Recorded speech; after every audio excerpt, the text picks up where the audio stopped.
যখন আমি যুবক ছিলাম তখন মৃত্যুর কথা কখনো ভাবতামও না। আর এখন যখন বৃদ্ধ হয়ে গেছি তখন মৃত্যু সবসময় ভয় দেখাতে থাকে। আমি কি করব? মৃত্যু থেকে মুক্তি কি সম্ভব? রামনাথ, মৃত্যু থেকে মুক্তি তো সম্ভব নয়।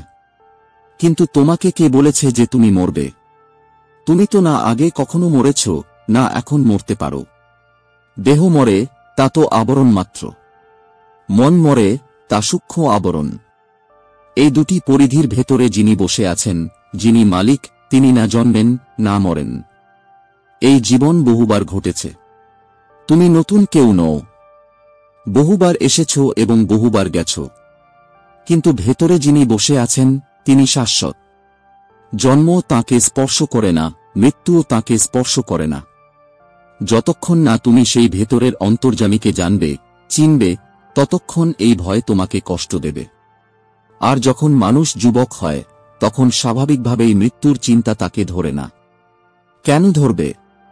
মানুষ এত দূরদৃষ্টিসম্পন্ন নয়। মানুষের দৃষ্টি বড়ই সংকীর্ণ, বড়ই ছোট্ট।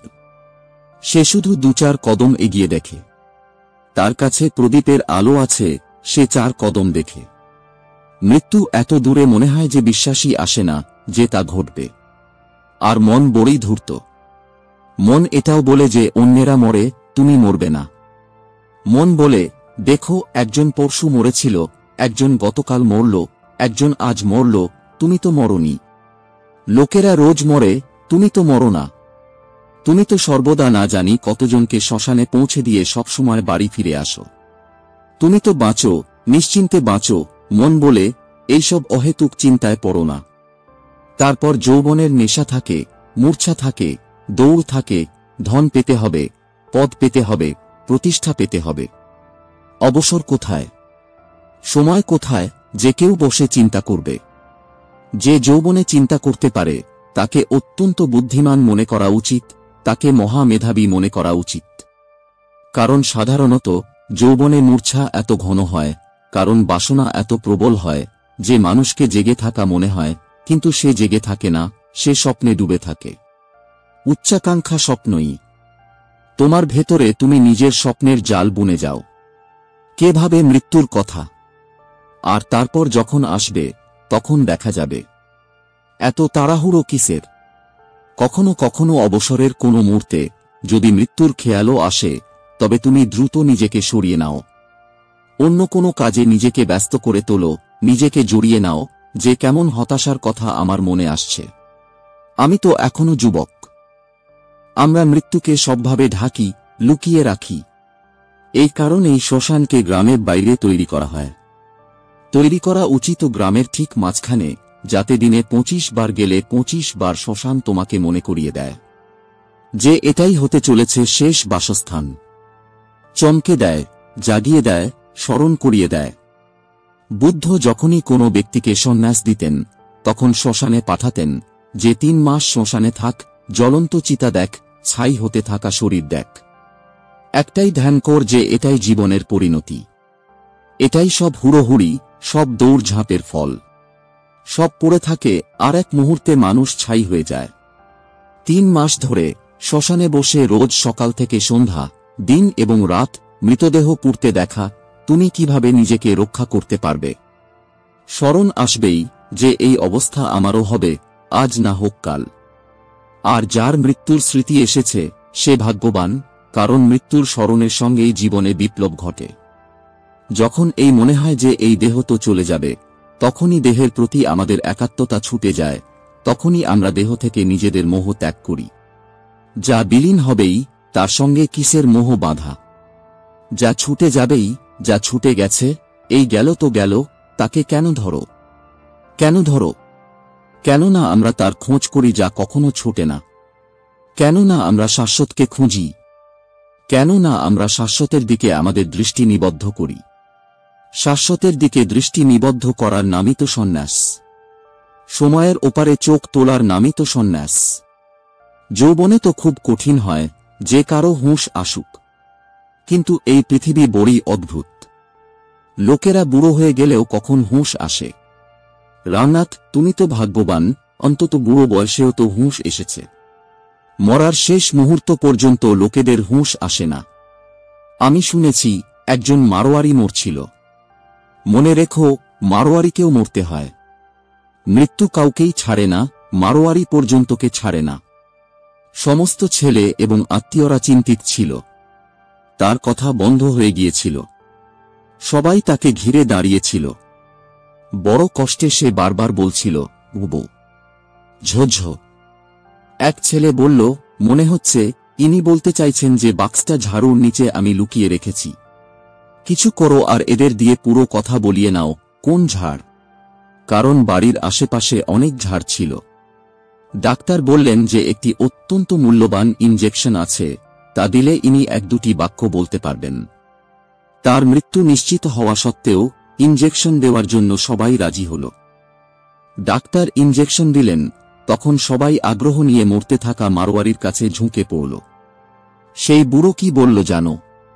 আরে সবাই আমাকে কি দেখছ, ওই বাছুরটা ঝাঁটা চিবিয়ে খাচ্ছে। রামনাথ, চলো, ভালো হয়েছে। বুড়ো বয়সেও অন্তত মনে তো আসতে শুরু করেছে যে মৃত্যু আছে। এই স্মৃতিকে মিথ্যা করো না। এই স্মৃতিকে ভুলিয়ে দেওয়ার চেষ্টা করো না। এই স্মৃতি উপযোগী, একে ব্যবহার করে নাও।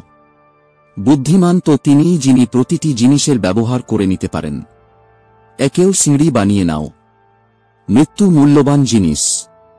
যদি পৃথিবীতে মৃত্যু না থাকত তবে সন্ন্যাস থাকত না। যদি পৃথিবীতে মৃত্যু না থাকত তবে ধর্ম থাকত না।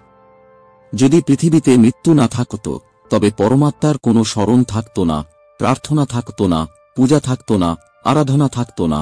না থাকতেন বুদ্ধ, না মহাবীর, না কৃষ্ণ, না ক্রাইস্ট, না মোহাম্মদ। এই পৃথিবী তো দিব্য পুরুষদের জন্মই দিতে পারত না, মানুষদেরও জন্ম দিতে পারত না। এই পৃথিবী পশুতে ভরা থাকত। এই তো মৃত্যুই ঝনঝনিয়ে জাগিয়েছে। মৃত্যুর বড় কৃপা, তার বড় অনুগ্রহ। মৃত্যু ঝাঁকুনি দিয়েছে, মনে করিয়ে দিয়েছে। বুদ্ধের কাছেও মৃত্যু দেখেই স্মরণ এসেছিল। এক মৃত ব্যক্তির লাশ দেখে তার সারথিকে জিজ্ঞাসা করেছিলেন, এর কি হল? সেই সারথি বলেছিলেন যে এই মানুষটি মরে গেল। বুদ্ধ বললেন, আমাকেও কি মরতে হবে? সারথি ইতস্তত করলেন, কিভাবে বলবেন? বুদ্ধ বললেন, ইতস্তত করো না। সত্যি সত্যি বলো, মিথ্যা বলো না। আমাকেও কি মরতে হবে? বাধ্য হয়ে সারথিকে বলতে হয়েছিল যে কিভাবে লুকাবো আপনার কাছ থেকে। আপনার পিতার আদেশ তো এটাই ছিল যে আপনাকে মৃত্যুর খবর জানতে দেওয়া না হয়, কারণ শৈশবে আপনার জ্যোতিষীরা বলেছিলেন যে যেদিনের মৃত্যুর স্মরণ আসবে সেদিনই ইনি সন্ন্যাসী হয়ে যাবেন। কিন্তু মিথ্যাও কিভাবে বলি? মৃত্যু তো সবার আসবে। আপনারও আসবে, মালিক। মৃত্যু থেকে কেউ কখনো বাঁচতে পারেনি। মৃত্যু অপরিহার্য। বুদ্ধ সেই রাতেই ঘর ছেড়ে দিলেন, বিপ্লব ঘটে গেল। যখন মৃত্যু হবেই, তখন হয়েই গেছে, তো যতদিন হাতে আছে এতদিনে আমরা তাকে খুঁজে নিই যিনি অমৃত। রামনাথ, যদি মৃত্যু থেকে ভয় লাগছে তবে তা অশুভ নয়, শুভ হচ্ছে। জিজ্ঞাসা করছ আমি কি করব? মৃত্যু থেকে ভয় লাগলে ধ্যান ছাড়া করার মতো আর কিছু নেই। এখন ধ্যানে ডুবে যাও। এখন সন্ন্যাসে রঞ্জিত হও। এখন জীবনকে সমাধিতে রূপান্তরিত করো, যাতে তোমার শাশ্বতের সঙ্গে সম্পর্ক হতে পারে, যাতে তুমি নিজের ভেতরে তাকে দেখতে পারো যিনি কখনো মরেন না। তাকে দেখলেই ভয় যাবে। তাকে চিনলেই ভয় যাবে। ভালো হয়েছে বুড়ো হয়ে গেছ। যৌবন তো এই ধরনের কথা বলতে খুব পারদর্শী। এখনো না হবে মোর শেষ। এখনই তো এসেছে মোর বনে কোমল বসন্ত, এখনো না হবে মোর শেষ। সবুজ সবুজ এই পাতা, ডালপালা, কলি কোমল শরীর। আমি নিজের স্বপ্ন কোমলকর বুলিয়ে দেব নিদ্রিত কলিদের উপর, জাগাবো এক মনোমুগ্ধকর প্রত্যুষ।